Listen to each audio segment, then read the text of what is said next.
This video tutorial I will explain equals method of arrays class which accept int array and int array. Here I have defined a class arrays demo. Here I have defined the int array 1. Then I have defined int array 2. Then I have defined int array 3.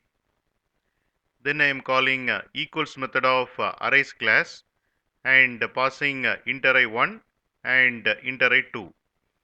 This method check if both int arrays are equal. If both are equal, then it returns true, else it returns false. If you see both are equal, so we will get true.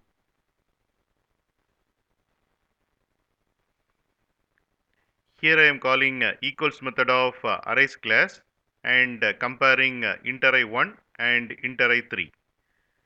If you see both are different, so we will get false.